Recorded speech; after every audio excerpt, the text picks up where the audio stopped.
মেতর চিনে, এই যে পাড়ার মধ্যে ফেরওয়ালা ওরাও চিনে। মেতর এসে কয় এটা কার বউ রে,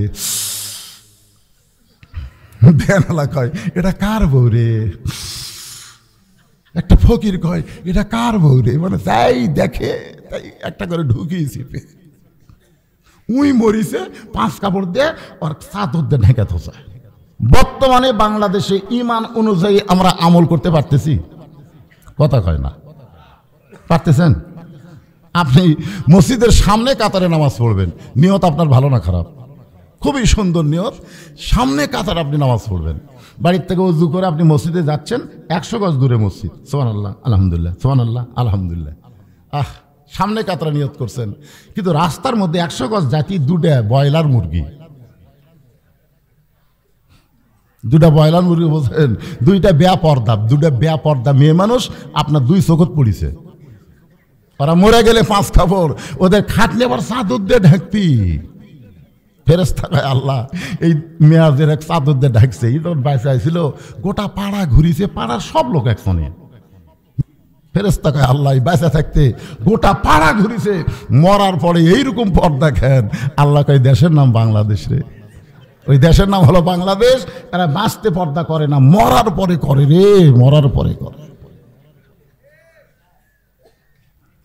এখন 2টা বেপর্দা নারী আপনার 2 চোখত পড়ছে। আপনি বলেন পোকা পড়লে মশা পড়লে চোখ থেকে আপনি তুলতে পারবেন, কিন্তু 2টা বেপর্দা নারী যদি আপনার চোখত পড়ে আপনি কি তুলবার পারবেন? যদি কাউকে বলেন ভাই উমুকের বউ আমার চোখত পড়ছে রে, দেখ তো কোন জায়গাত আছে, তখন বলবে ভাই আমি যতই চেষ্টা করি দেখার উপায় নাই, কারণ ওটা তো আসল জায়গাত গেছে। আসল জায়গা কুঠি রে, আপনার এই যে বুকের কাছে একটা মেমোরি আছে, জোরে কোন কি আছে, ওই মেমোরির মধ্যে চলে গেছে। ওই এখন সামনে কাতারে গিয়ে নিয়ত করতেছে, ইলা জিহাতিল কাবাতি শরীফাত আল্লাহু আকবার, মুখ আছে কাবার দিকে, চোখ আছে সেজদার দিকে, মন খালি বলতেছে রাস্তাত কি দেখলু রে। আপনারা বলেন নামাজ হবে? বলেন হবে? তাহলে মসজিদে আপনি সামনে কাতারে নামাজ পড়তে চান, রাস্তার মধ্যে বেপর্দা নারী থাকলে আপনি নামাজ পড়তে পারবেন না। এখন বেপর্দা নারী মুক্ত বাংলাদেশ গড়বার গেলে আমার আল্লাহর কোরআনের সমাজ লাগবে। জোরে কোন ঠিক করোনা ফি বুয়ুতিকুন্না ওয়ালা তাবাররাজনা তাবাররুজাল জাহিলিয়াতিল উলা। আমল বিল আরকানকে যদি আপনারা গ্রহণ করতে চান, তাহলে আল্লাহর কোরআনের বিকল্প কোনো রাস্তা, সবাই বলেন বিকল্প কোনো রাস্তা নাই। যতই চেষ্টা করেন কোরআন অনুযায়ী যে মুসলমানের রাষ্ট্র গঠন না হয়, সে ঈমান অনুযায়ী আমল করতে পারবে না। ঈমান অনুযায়ী আমল করতে গেলে 1 নম্বর আমল হচ্ছে নামাজ। লা সালাতা লা ঈমানা, যার নামাজ নেই তার ঈমান নেই। এখন আপনারা সত্যি করে বলেন তো, এই মাহফিলে যত লোক আপনারা বসে আছেন, খাড়া হয়ে আছেন, সবাই কি মাগরিব এশা নামাজ পড়ছেন? কে টানা করলো না? কে করলো রে?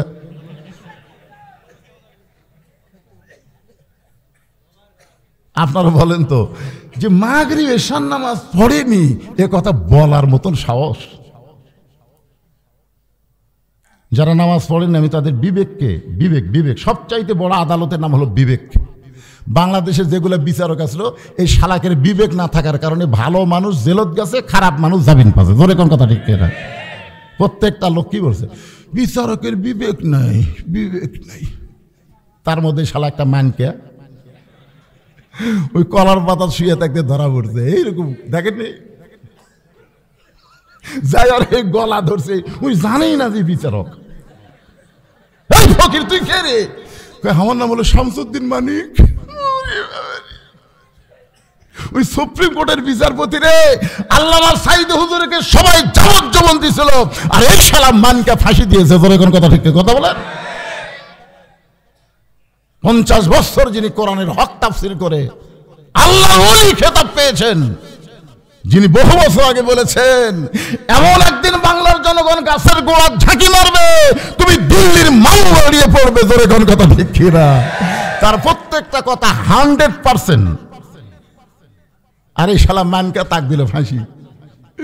আল্লাহ কয় সাইদি হুজুরের ফাঁসি হবি না রে, সাইদি হুজুর জেলখানার থেকে হাসপাতালে যায় শহীদ হবি। তুই মানকে তোর বিসি হারাবো, তোর এখন কি হারাবো।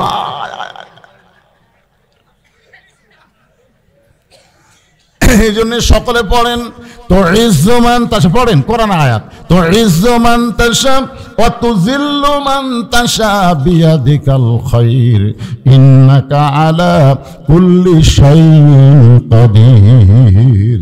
সম্মান দেওয়ার মালিককে, অপমান করার মালিককে, ভালো মন্দর মালিককে, সমস্ত ক্ষমতার মালিককে। সাইদি হুজুরকে জেলখানায় বন্দি রেখেছিল। হাসিনা যদি কোনো সময় মনে করত সাইদিকে আমরা যুদ্ধ অপরাধী বানায়া, ধর্ষণকারী বানায়া জেলখানায় দিলাম, ওর তো আর কোনো অবদান নাই, এর তো আর কোনো জনপ্রিয়তা নাই, এই মনে করে যদি হাসিনা 15 দিনের জন্য সাইদি হুজুরকে ছেড়ে দিত, আপনারা বলেন তো বাংলাদেশের এমন কোনো ময়দান কি পাওয়া যাইত যে জায়গায় মানুষের জায়গা হতো? হতো? হাসিনা জানে সব ভুয়া, মিথ্যা দোষ দিয়ে তাকে জেলখানাতে রাখা হয়েছে। তিনি সবসময় দোয়া করতো, আল্লাহ আমাকে শাহাদতের মৃত্যু দিও। এই জন্যই তাকে জেলখানা থেকে বের করে কি হাসি দিল। হাসিটা দেখলে মনে হয় এ দুনিয়ার হাসি না, যেন জান্নাতের হাসি। জেলখানা থেকে তাকে হাসপাতালে নিয়ে গেল, হাসপাতালে নিয়ে গেলে তাকে হত্যা করা হলো। সেজন্য আমরা সকলেই বলি আল্লামা সাইদি তুমি মরনি, শহীদ হয়েছ আমরা এটাই জানি। সবাই বলেন আল্লামা সাইদি তুমি মরনি, শহীদ হয়েছ আমরা এটাই জানি। সম্মান দেওয়ার মালিক কে? একটু মনোযোগ দিয়ে শুনবেন। আমল বিল আরকান, ঈমান অনুযায়ী যদি আমল করতে চাই, 1 নম্বরের নাম হলো নামাজ। যদি কোন 1 নম্বরের নাম কি? নামাজ যদি না থাকে লা সলাত লা ঈমানা, যার নামাজ নাই তার কোনো ঈমান নাই। লা সলাত লা দীনা, যার নামাজ নাই তার কোনো ধর্মই নাই। বাইনাল আবদি ওয়াল কুফরি তরকুস সালাত, মারাত্মক হাদিস বুখারী শরীফে। বান্দা এবং কাফের এই দুইটা পৃথক করতে গেলে যে জিনিসটা লাগবে তার নাম হলো নামাজ। যে নামাজ পড়ে সে আল্লাহর বান্দা, যে নামাজ পড়ে না সে হলো কাফের। এখন আমার সঙ্গে একটু বলা লাগবে, বেনামাজি আপনারা বলবেন কাফের। এটা কি আমার কথা না রাসূলের কথা? যদি আপনি কাফের না কয়ে মুখ বন্ধ করে থাকেন, তাহলে নবীর কথার সাথে আপনার একমত, তা আপনি কাফের হয়ে যাবেন। নবীর কথার সাথে দ্বিমত করারও সুযোগ। এখন যেই বলবো বেনামাজি আপনারা বলবেন কাফের। এই যারা এসা মাগরিব পড়নি তোমরাও কও, অসুবিধা নেই, কারণ নবীর কথার সাথে তুমি একমত হলো। ফজর থেকে নামাজ ধরার নিয়ত করলো, আল্লাহ কয় ফজর থেকে নিয়ত করা মাত্রই যত নামাজ পড়ার না গুনাহ হয়েছে, নামাজ না পড়ার কারণে পাপ হয়েছে, আমি আল্লাহ সব মাফ করে দিলাম। বেনামাজি এত আসতে কোন কেন? জোরে বলেন বেনামাজি। মান তারাকা সালাত মুতাম্মিদান ফাকাত কাফারা, ইচ্ছা করে এক ওয়াক্ত নামাজ যারা বাদ দিল তারা আল্লাহর সঙ্গে কুফরি করলো। আমরা যারা পুরুষ মানুষ ঈমান অনুযায়ী আমল করতে গেলে 1 নম্বর আমল হলো নামাজ। আর নারীদের জন্য 1 নম্বর আমল কিন্তু নামাজ না। আমার মা বোনেরা যারা পর্দায় বসে আছেন, আপনাদের জন্য 1 নম্বর আমল হলো পর্দা। 1 নম্বর আমল কি? আর এই পর্দা মেয়েরা করবে, করে দেওয়ার দায়িত্ব কার? কথা কয় না। আপনারা মনে করতেছেন আপনার বউ পর্দা থাকে না, হুজুর আমার কি দোষ? আমার বউ বোরকা পরে না, আমার দোষ কি?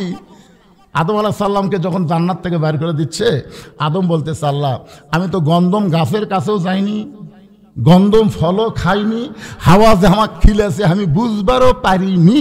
যখন বুঝবার পারছি শরবতে গন্ধম আসিল, তখন ডান হাতখানা মুখের মধ্যে দিয়ে আমি রক্ত বমি করছি।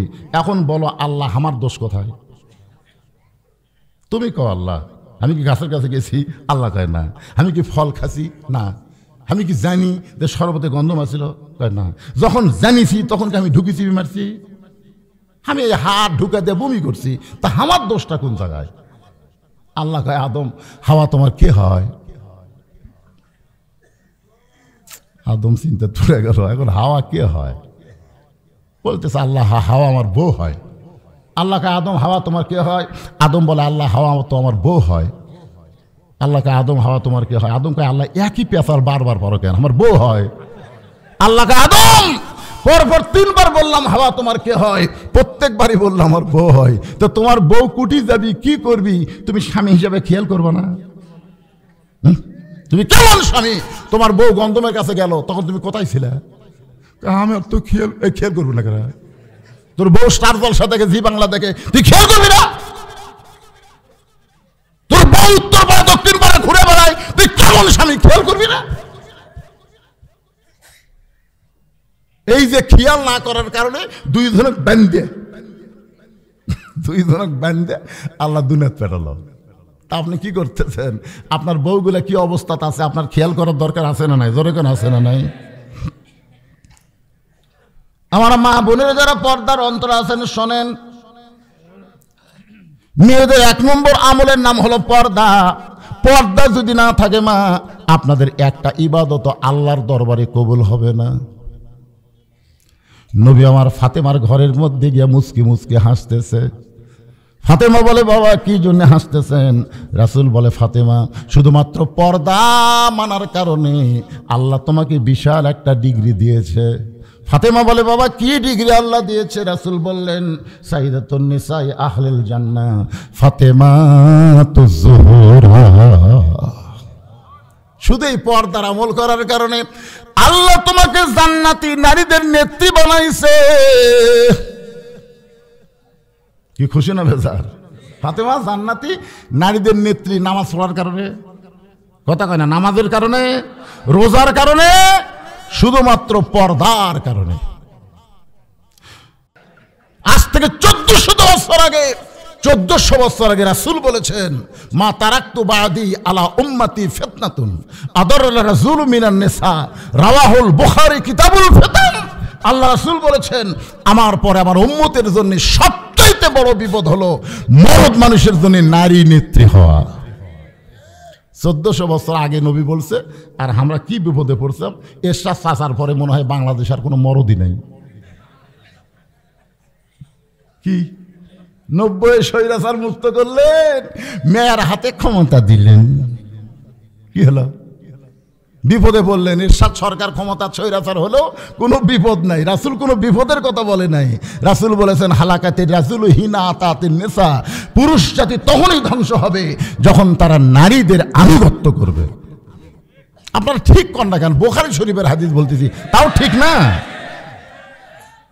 তাই সামনে একটা চান্স নেন। এই মেয়া মানুষকে আর আমরা দেখবার চাচ্ছি না ভাই। আর রেজালু কাওয়ামুন আলা নিসা। এই হুজুর, এই তোর কি বিকেট ধরলো?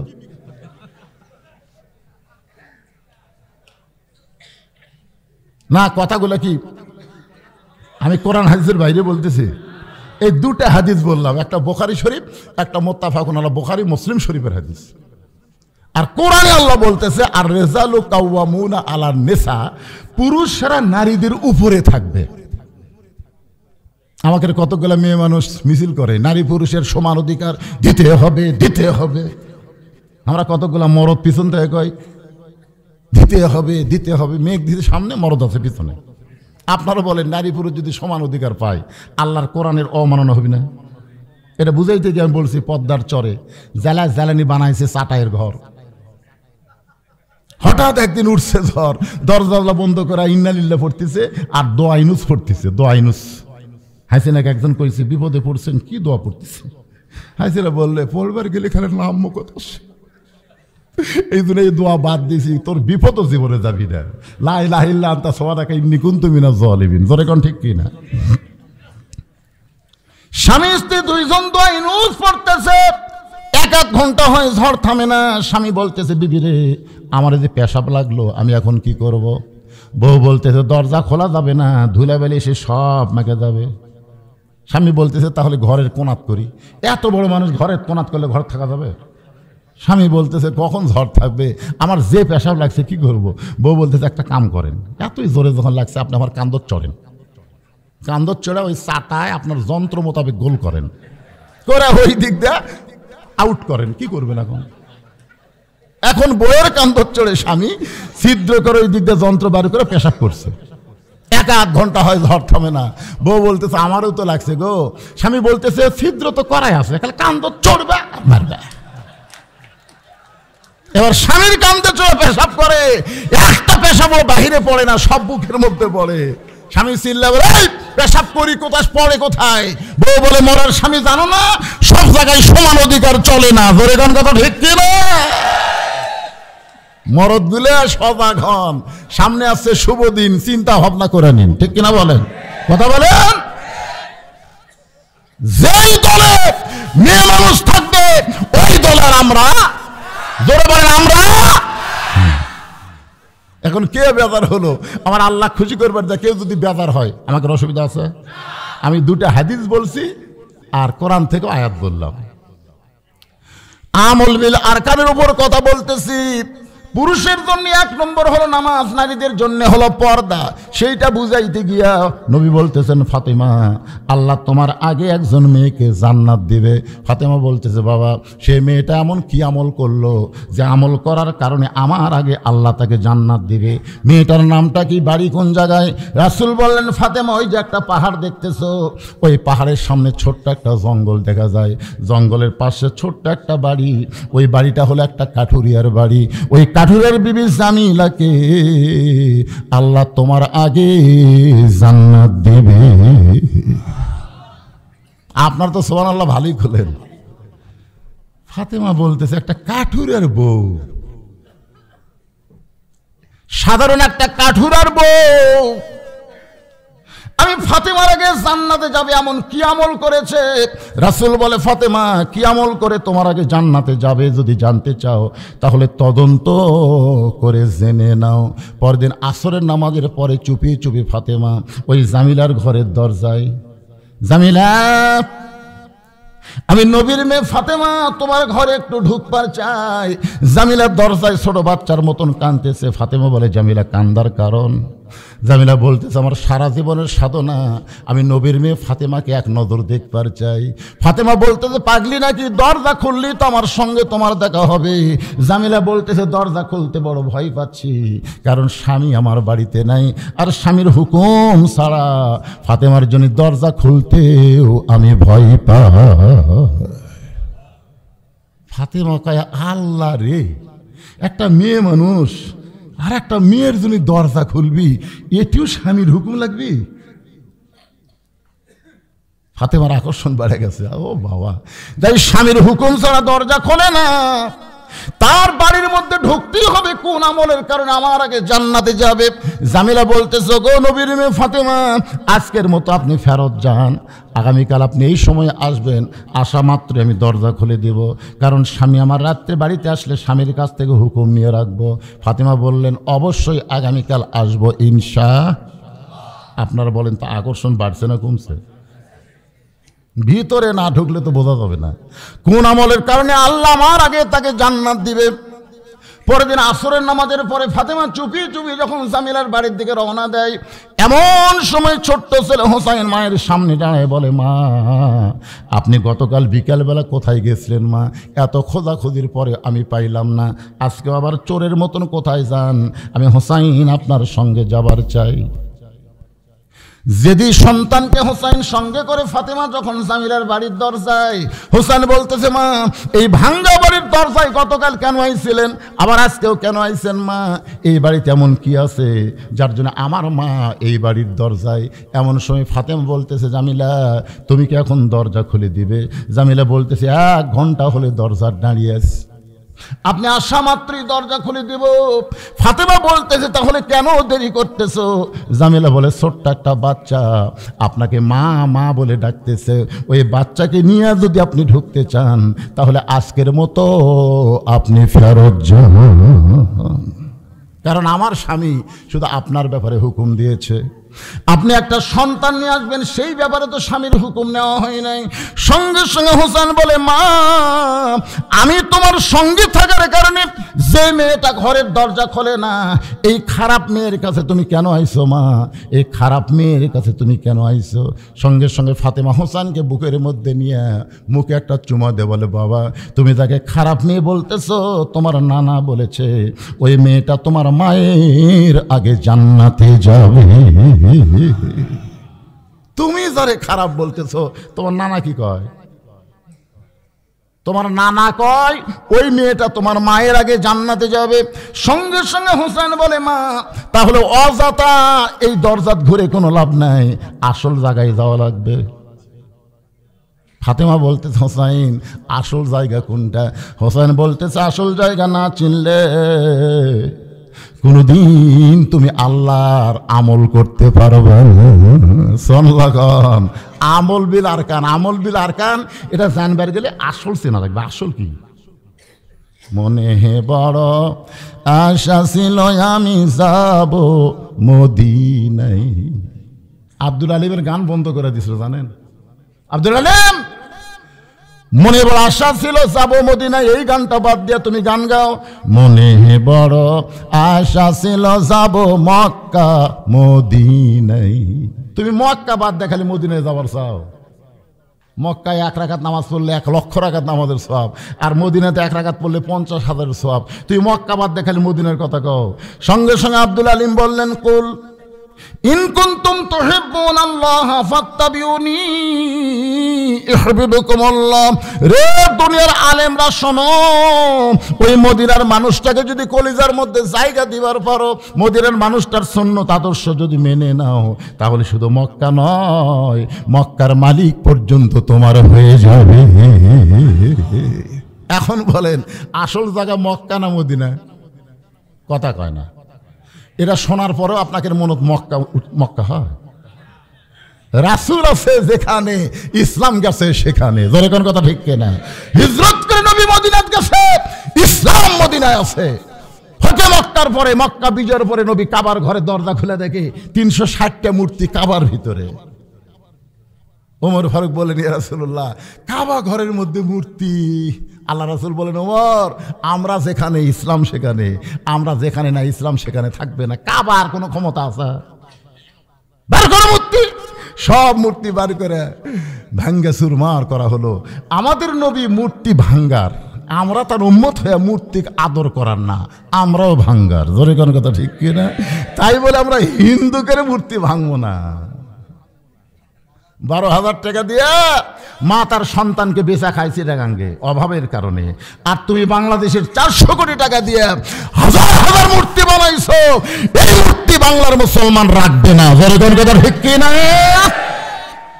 ভবিষ্যতে আমি বলতেছি, বাংলায় যদি কোরআনের সমাজ চালু নাও হয়, তারপরেও তোমরা জানে কেউ মূর্তি বানাইও না। মূর্তি বানালে কি? এইবারে মূর্তি ভাঙ্গা থেকে বুঝিছে ভাই, যখন হাত দিয়ে পারতেছিল তখন বুলডোজার দিয়ে ভাঙ্গিছে। একটা আমি দেখলাম ঘাড়ের উপর যে বসাতে ভাই,